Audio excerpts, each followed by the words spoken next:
नमस्ते दोस्तों और मेरे YouTube चैनल पर आप सभी का स्वागत है। मैं हूं आपका दोस्त और आज हम बाइबल की एक बहुत ही खूबसूरत और दिल को छू लेने वाली कहानी को बिल्कुल आसान भाषा में समझेंगे। यह कहानी है जॉन अध्याय 4 से और इसमें हमारे यीशु मसीह एक खास महिला से मिलते हैं। तो चलिए बिना किसी देरी के शुरू करते हैं। यीशु और सामरी स्त्री, एक अनोखी मुलाकात।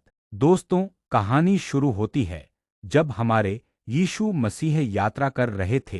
वो एक जगह से दूसरी जगह जा रहे थे और जाहिर सी बात है, चलते चलते थक गए थे। अब सोचिए, जब आप बहुत चलते हैं तो आपको क्या लगती है? प्यास। बिल्कुल सही। तो यीशु भी बहुत प्यासे थे। वो एक जगह पहुंचे जिसका नाम था सामरिया। सामरिया में एक कुआं था। कुआं क्या होता है? ये जमीन में एक गहरा गड्ढा होता है जहां से लोग पानी निकालते हैं। उस समय दोपहर का वक्त था और यीशु उस कुएं के पास आराम करने बैठ गए। तभी वहां एक महिला पानी भरने आई। ये महिला सामरिया की थी। अब दोस्तों, यहाँ एक बात समझना बहुत जरूरी है। यीशु यहूदी थे और यहूदी लोग सामरी लोगों को ज्यादा पसंद नहीं करते थे।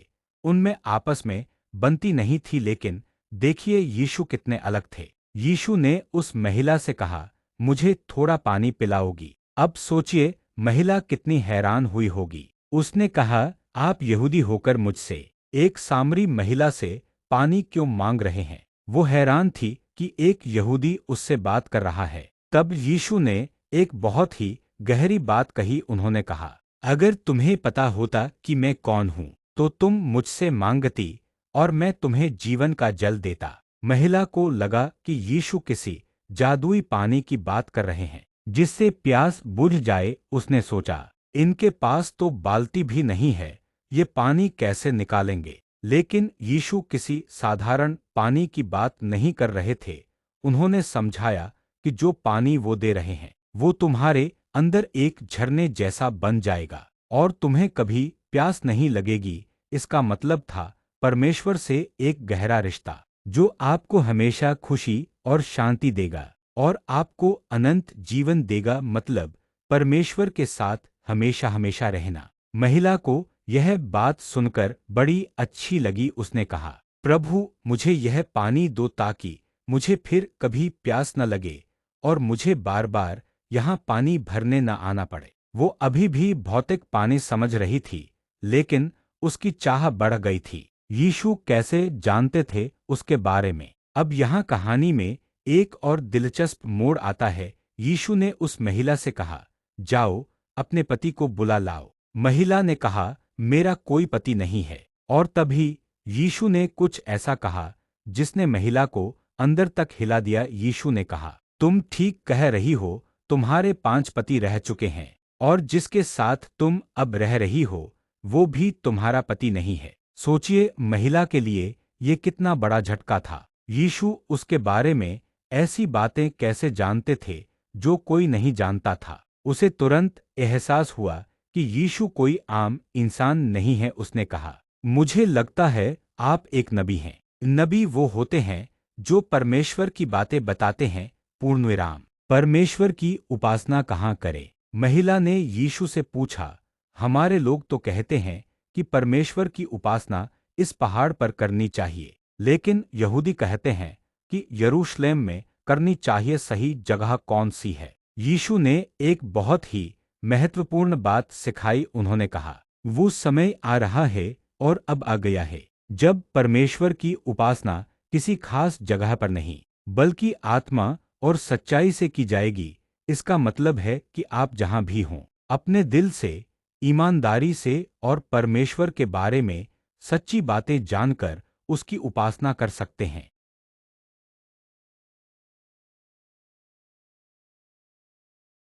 यीशु ने बताया कि वो कौन है।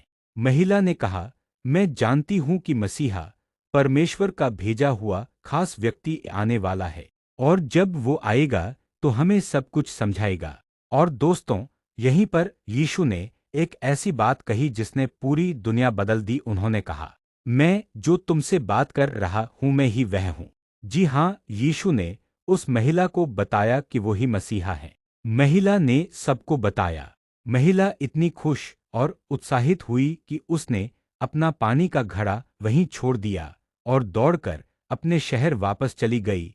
उसने सबको चिल्ला चिल्लाकर बताया, आओ देखो, एक आदमी है जिसने मुझे वो सब कुछ बता दिया जो मैंने कभी किया है। क्या ये मसीहा हो सकता है? उस महिला की बात सुनकर शहर के बहुत से लोग यीशु को देखने आए और जब उन्होंने यीशु से मुलाकात की तो बहुत से लोगों ने यीशु पर विश्वास किया। तो दोस्तों, इस कहानी से हम क्या सीखते हैं? यह कहानी हमें कुछ बहुत ही सुंदर बातें सिखाती है। यीशु सबकी परवाह करते हैं, वो किसी में भेदभाव नहीं करते। चाहे कोई कितना भी अलग क्यों न हो, वो हर किसी से प्यार करते हैं। यीशु हमें कुछ बेहतर देते हैं। वो हमें ऐसी चीजें देते हैं जो दुनिया की चीजों से कहीं ज्यादा अच्छी हैं, जैसे जीवन का जल जो हमें परमेश्वर से जोड़ता है। यीशु हमें जानते हैं और परवाह करते हैं। वो हमारे जीवन के बारे में सब कुछ जानते हैं और फिर भी हमसे प्यार करते हैं। हम कहीं से भी परमेश्वर से जुड़ सकते हैं। परमेश्वर की उपासना करने के लिए किसी खास जगह की जरूरत नहीं। हम अपने दिल से और सच्चाई से कहीं भी उससे जुड़ सकते हैं। यीशु ही मसीहा हैं। वो खास व्यक्ति हैं जिन्हें परमेश्वर ने हमें अपना रास्ता दिखाने के लिए भेजा है। दोस्तों, मुझे उम्मीद है कि आपको यह कहानी पसंद आई होगी और आपने इससे कुछ नया सीखा होगा। अगर आपके कोई सवाल हैं तो कमेंट सेक्शन में ज़रूर पूछें।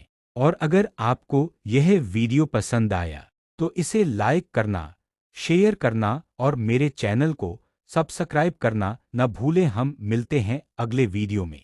तब तक अपना ध्यान रखिए और परमेश्वर का आशीष आप पर बना रहे।